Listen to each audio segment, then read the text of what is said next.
Pentagon is sending about 2,000 Army paratroopers to the Middle East. Based at Fort Bragg, North Carolina, the paratroopers from the 82nd Airborne Division can be sent anywhere in the world in as little as 18 hours. Paratroopers are trained to support crisis response, security, and deterrence. The deployment comes as President Trump says he's attempting to end the war with Iran through diplomacy. Before anyone can become a paratrooper, they have to survive US Army Airborne School at Fort Benning, Georgia. It's a 3-week course that teaches the techniques involved in parachuting from airplanes and landing safely on the ground. Although that doesn't always happen. When Business Insider went inside Airborne School, we found out how dangerous the training process can be.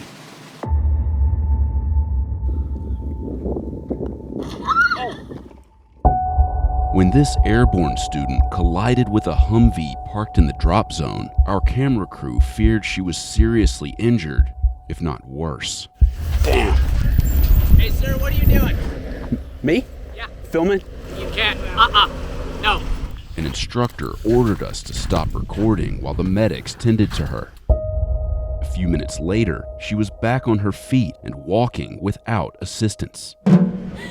When we caught up to her, she was all smiles, getting ready for her next jump. The medic checked me out. I didn't pull anything. I didn't tear anything. I didn't break anything. I was very grateful and also very conscious of the fact that I didn't hear a pop. That may be due to the fact that Davis listened to this instructor's advice right before she crashed. Keep your feet together.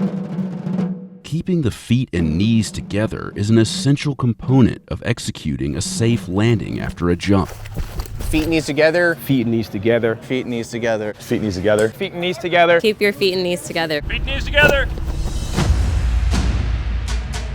It's a phrase heard ad nauseum at Airborne School, a 3-week course where the Army trains students to become paratroopers. Throwing yourself out of an aircraft is not a natural thing, especially at an altitude of 1,250 feet. It is a feeling like nothing you have ever felt before. Insider spent 5 days at Airborne School, where we observed different classes in the 3 phases of training. Ground week is pretty much an introduction. When they land on the ground, what procedures they need to take, and it's just building that confidence in their equipment. Tower week is the second week, overcoming your fears of jumping. Jump week is the culminating event, you jumping out of the aircraft. You successfully make 5 jumps and you graduate Airborne School. Overall objective is to provide a capability to put a battalion-sized plus element in a location within 72 hours. On day 1, students have to pass 2 physical assessments. First group, get ready. First, Up. the flex arm hang, Uncross your feet. where students must perform a pull-up and remain in place for 10 seconds. Up. This exercise requires the same technique and amount of upper body strength to perform what's known as a slip, where a paratrooper grabs handles on the harness called risers and pulls down to adjust the parachute's direction. To really pull good slip, you're pulling, I think, 60% of your body weight. If you cannot hook up to the incline cable, you are a reach assessment failure. Do you understand? The second physical test assesses a student's ability to reach the cable they must connect to before jumping. Extend your arms straight up. Straight your fingers. Being a smaller human, I was definitely nervous about that. But when I got there, I stretched my arm out as far as I could and realized, all right, I qualify. And that was a good feeling because I was a little bit nervous. While most pass with ease, for some students, a failed reach assessment brings an end to their training before it officially begins. About 15,000 students enroll in Airborne School each year, and roughly 13,000 graduate. About 10% of students are female. I'm 17, and so I joined right out of high school. My friends now, they're just graduating. They're just going to college. That's the new things that they're starting. And the things I wanted to start right out of high school is, saving people's lives and jumping out of planes. The Army wants still more volunteers from its ranks for parachute duty. Since 1940, paratroopers have been trained at the Fort Benning Army installation, which straddles the Alabama-Georgia border about 100 miles southwest of Atlanta. Stand by for the jump light. That's it. 4 more trips like this one and the fledgling paratrooper gets his wings. His pay will be $50 a month more than regular soldiers of his rank. Today, paratroopers still get extra pay.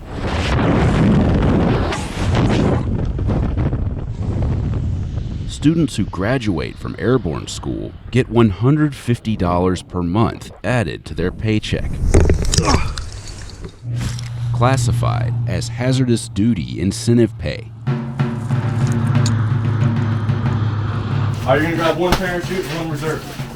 Students use mock parachutes to learn how to safely don and rig them before a jump, Airborne, walk all the way to the end. marking the beginning of Ground Week.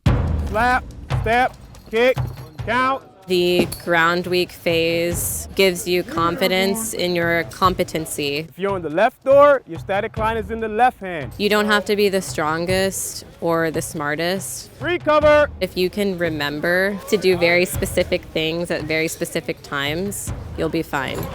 These are your equipment rings. Below that, you have your saddle. We teach them how to properly put on what's called a harness. Teach them how to rig it, the different components of the harness. Airborne, once you're finished and you're ready for inspection, come to me. After donning and rigging the harness, an instructor inspects the student's work. Hold, squat, turn, bend,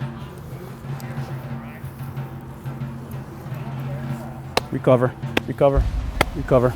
Sergeant, what's up with the little glove tap? So that's basically called the seal of approval. Cover. Basically, they have what's called 5 points of contact: the balls of the feet, the calf, the thigh, the buttocks, and the pull-up muscle. Recover. The 4th point of contact is the easier accessible part of the body that doesn't have anything to interfere as far as the harness itself. Recover. That 4th point of contact is that seal of approval that your equipment is good, I've checked it, and you're good to go. Green light. Oh, step, kick, count. Then they'll move to what's called the mock doors. So the mock doors is where they'll learn how to properly do individual exits from the aircraft. Kick, count. Which is basically keeping those elbows tight, feet and knees together, knees slightly bent, and so on and so forth. Green light, go. The mock door prepares students for what it's like to jump, but not to land. Paratroopers land at speeds of about 13 miles per hour with a force comparable to jumping from a 9 to 12-foot wall, which is why they practice the parachute landing fall, or PLF, from a height of roughly 3 feet to develop a safe technique for landing. Essentially, it is a choreographed movement of them creating a banana shape or a rocking chair shape. They do a small bunny hop off the wall. They hit the ground. They tuck their chin down in their chest, put their elbows high in front of their face. I like to concentrate on keeping their feet together so that there's more surface area for the impact of jumping out of the aircraft to absorb into, so that they can roll, getting them to bleed off the momentum so that they do not get injured. It hurt. It was annoying falling over and over and over until you get it right. And even then, you have to fall more and more. Land. This is my life that's on the line, so I appreciate that. So. After PLFs, they move to the lateral drift apparatus, a zip line they slide across until they're ordered to let go and land. It simulates the lateral drift that will happen in the air due to wind. So then they'll have more momentum to actually complete the parachute landing fall and kick it up and over. Students use the suspended harness to practice pulling a slip. So you would pull a slip in the direction that you want to go. So if you want to go to your front, to your left, you're going to pull a front left slip, as it would be all the way around all 4 risers. The T-11 parachute is not technically steerable, but executing a slip is the only option for avoiding a collision. Whether it's avoiding trees, other jumpers, they do work, and that's why we teach them here. Doing it constantly, knowing which way to slip. So in the air, I'm confident which direction I'm going to go. Everything taught during Ground Week is taken to a new height the following week. Tower week, you're 34 feet off the ground. What are you going to do? You know, nobody knows how they're going to react when they're staring that door in the face. And I think everyone had that gut check, if you will, when they were up there. But once you send it, once you're jumping off, you're good. Go. The height of the tower is typically where a lot of people are going to show the panic and the fear of heights, and the tower is used to help them control that fear. When you get up in that tower, everybody's excited. You walking up the stairs just like anybody else, but then now reality sets in when I'm standing up here 34 foot in the air, and now you asking me to jump out. 1,000, 2,000, 3,000, 4,000.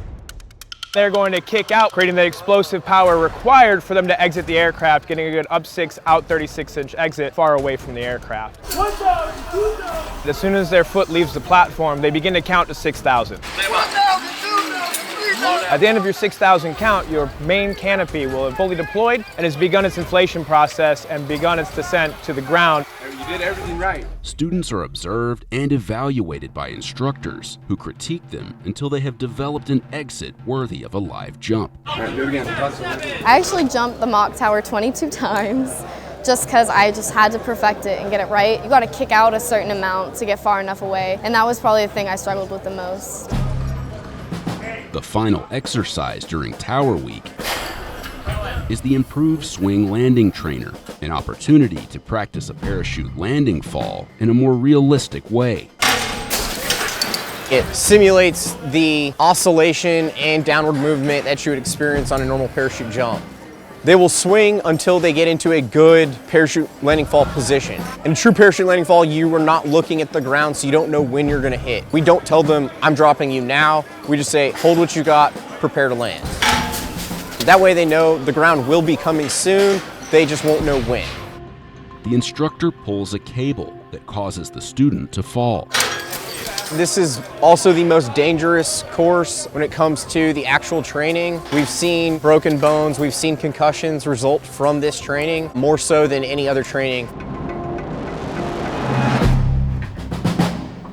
Training culminates with Jump Week, where students apply everything they've learned in 5 different jumps from a live aircraft flying 1,250 feet off the ground. Jump Week begins with a jog to the airfield. Running down here from the barracks, it's a very slow pace. I found out the purpose of that was to check to see if anyone had any injuries. And then it's a waiting game until you finally get to jump. Students pick up their main and reserve parachutes, which have been meticulously packed and inspected by riggers. The team uses a 13-step process to pack about 75,000 parachutes a year for airborne students. If the riggers discover any deficiencies in a parachute, it is removed from circulation. What was the deficiency with that guy? A hole in the apex. Hole in the apex? Yeah. Students head to the harness shed, where instructors inspect their parachutes. So they go through five rounds of inspections by the time they exit the aircraft. Just to verify, re-verify, triple verify, make sure that everything is in order. Everything from checking the helmet and the actual T11 harness and the parachute for any deficiencies, any cuts, frays, any twists, anything that could injure the jumper or cause malfunction.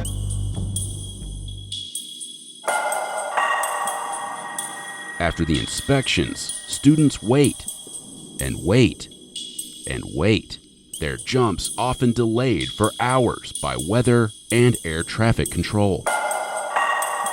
I will say the harness shed is not fun. You can't talk, you can't go to the bathroom, you just have to sit there in our nice comfy harnesses until you get to jump. Finally, the students get the signal that it's time to board the C-130 Hercules that will fly them to the drop zone.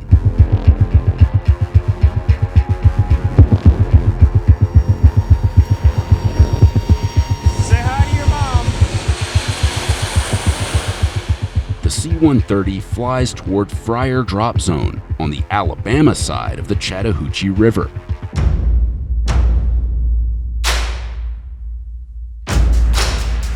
When you're sitting there waiting, it's like it's not real yet. When they open the doors, it's like, oh, You know, if your heart's not already beating, that's when it starts, because you're just about to go. Before the students jump, 2 instructors go to assess wind conditions. So they'll jump out, not pull a slip, see where the wind's taking them, and then we'll send that wind data up to the aircraft. On the ground, a smoke bomb ignited in a barrel provides an additional sense of wind direction and speed. The students hook their static lines to the anchor line cable. This connection will open the chute upon jumping. It's one of those things that you don't know that much about it until you do it. And it's not as scary as people think it is.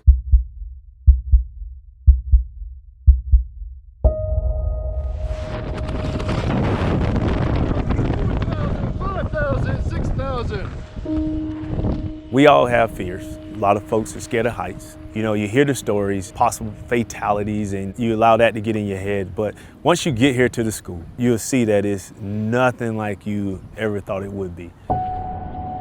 That 18 to 20 something seconds you have falling out of the sky, you're in your happy place. The most surprising thing that I experienced when I exited the aircraft was the calm. It's like slipping into the void, and there's absolute silence, and it's such a cool feeling. Keep your feet together. But accidents can occur. I knew I was coming for the Humvee. I tried to calm down as much as I could, keep my slip, cover my face, and just wait for what happened next. Had First Lieutenant Davis landed just a few inches to the left, her face and head could have collided with this mirror on the side of the Humvee. Mentally, I was back in my plebe combative class at West Point.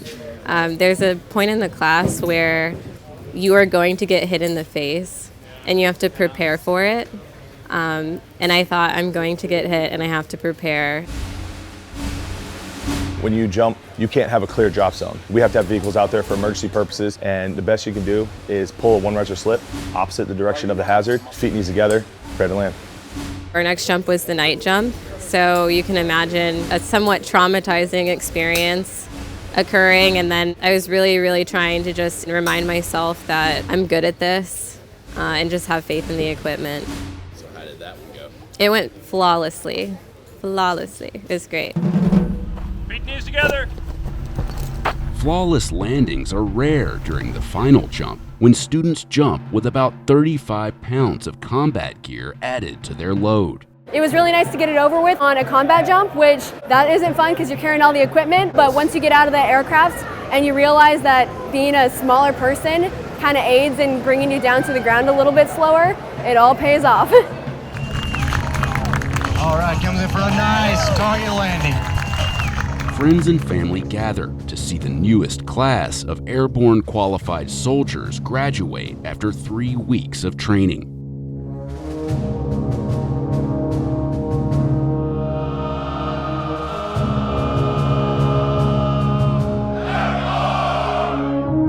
What you see is a student that comes here. They don't know what to expect. They chose to do something that probably over 1/3 of the Army won't do.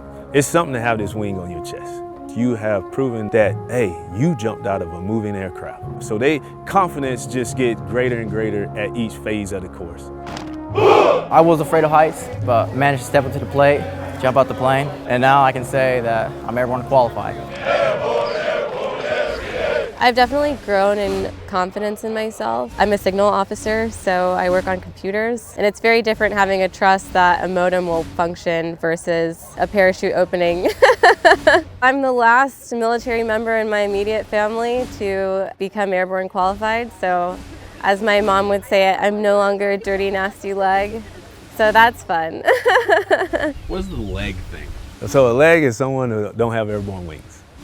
You can have everything, you ain't got airborne wings, you're a leg. So that's what we call you, a leg. 376 airborne students that just graduated, no longer legs. These soldiers are now officially airborne qualified, but in order for them to survive their jumps, their parachutes have to work. That responsibility falls on the riggers, who pack and inspect 75,000 parachutes a year for airborne school. This is the most crucial moment for every student during airborne school. The moment the parachute deploys after jumping. If anything is wrong with the parachute itself, no amount of training can stave off a potential disaster. That's why every parachute is packed and inspected by a team of riggers who collectively prepare about 75,000 chutes each year. It may seem like a simple job, but the stakes couldn't be higher. It doesn't matter how many I have to pack. Every chute matters, every jumper matters. There can be no compromise with perfection. Without the riggers, we can't do anything. I tell them all the time, hey, you have our lives in your hands. You want to put one on? Insiders spent a day with the riggers of the 1st 507th Parachute Infantry Regiment to find out how these chutes are packed and checked before a live jump. I had a G.I. Joe back in the day, and he was a paratrooper. I used to just sit around packing his chute. I always told my family, if I ever did join the military, pretty sure I could get a job packing parachutes, and here I am. Along with graduating from Airborne School, riggers must complete 13 weeks of specialized training, culminating with jumping out of a live aircraft using a parachute that they packed themselves. To fully understand the gravity of the equipment that you are preparing for a jumper who's putting his life in your hands as the parachute packer. I don't believe that you can fully comprehend that unless you are prepared to take that leap yourself. They're supervised by in-process inspectors, or IPs, who wear red hats and perform 8 different checks during the packing process. So the parachute that's being packed right now on the tables behind me is the T11 main. It is the static line parachute that we use here at the Airborne School, and it is the primary static line parachute for the Army. Each T11 parachute costs about $4,000 and takes 24 to 30 minutes to fully pack. Serial number 40884. We verify that we have the correct information in the book. So in event of a situation, the information can be tracked down and traced back to who packed it, when it was packed, who inspected it. Flaking the canopy exposes the panels, ensuring each one gets folded and packed for a safe deployment upon jumping. This is pretty much the longest process. The air channel must be clear so that it can inflate properly. This is my line separator. Put it in between a group of lines, and I place a packing weight on top. 28 suspension lines connect the parachute's canopy to the harness, separated into 4 groups. So I'm going to verify that I don't have any twists, turns, or tangles. My IP is down there, making sure that they're not tangled. My IP will count the panels of the parachute. You should have 15 on that side and 13 on this side. I'm starting the long fold. I grab my sleeve. Now I can begin to pull the chute into the deployment bag. Now I can begin stowing. Keeping the lines tight, neat as I can. I close my flap.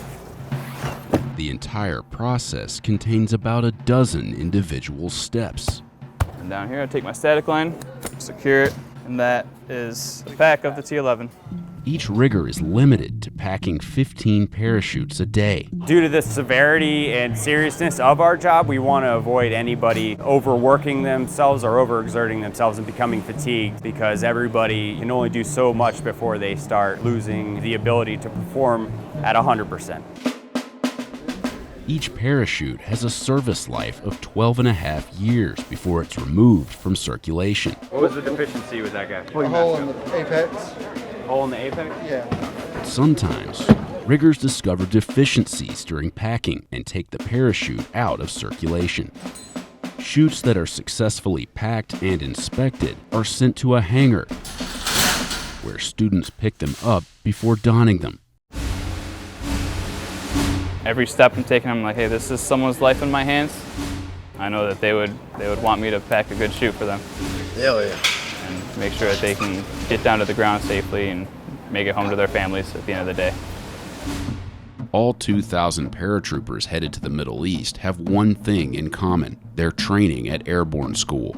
But this time, they could be jumping into a real war.